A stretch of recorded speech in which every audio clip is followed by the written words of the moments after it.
Имавме среќа сондата да ја поставиме точно над самата сауна, значи комплетно е таа исполнета со археолошка содржина, а она што е побитно од големината е тоа што внатре имаме комплетно сочуван систем за загревање. Значи го имаме префурниумот кој се наоѓа во профилот, односно ќе остане годинава недоистражен, но го има, и потоа го имаме хипокаустот, односно системот за подно и дзидно загревање на просторијата. Комплетно е сочуван.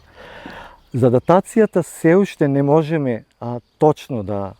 претпоставиме, затоа што овој тип на бањи се појавува во еден широк, да кажеме, временски период, но секако се работи за бањи од римскиот период. Првични мои размислувања затоа што системот, односно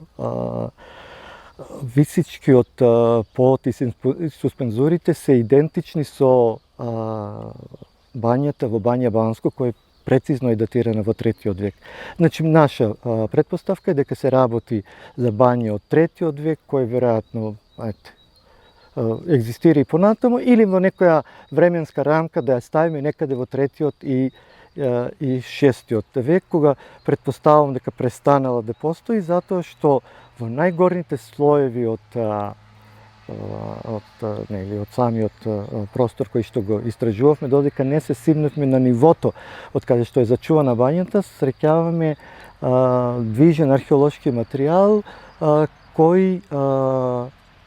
можеме да го датираме во средниот век. Значи, некаде погоре од овој простор се наоѓа и некој објект од средниот век, кој е поставен врз, претпоставуваме врз таа вила рустика која екзистирала низ целиот римски период. Ние сме сигурни дека објектот се шири во сите профили, од сите 4 страни има ѕидови кои продолжуваат околниот простор, и наша желба е, како моја лична и во разговори со директорот на нашата установа, дека и тој е заинтересиран овде да продолжиме со истражувањата, но бидејќи се работи за приватен имот, прво треба да се решат имотно-правните односи со собственикот, односно да се откупи овој дел од просторот. Инаку сакам да искористам прилика и овој пат да се заблагодарам на господинот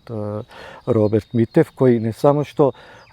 имаше доблест кога го откри, да кажем, локалитетот, да ни информира. Тој беше чувар на овој локалитет цели 18 години и оваа година ни дозволи да работиме на неговиот имот, со тоа што тој е расположен да кажеме, да ни го отстапи, односно да ни го продаде овој простор. Мислам дека сите се сложуваме дека навистина овој објект и сето она друго што го очекуваме во околината заслужува да биде истражен, валоризиран и на крајот презентиран и пред научната и пред широката јавност.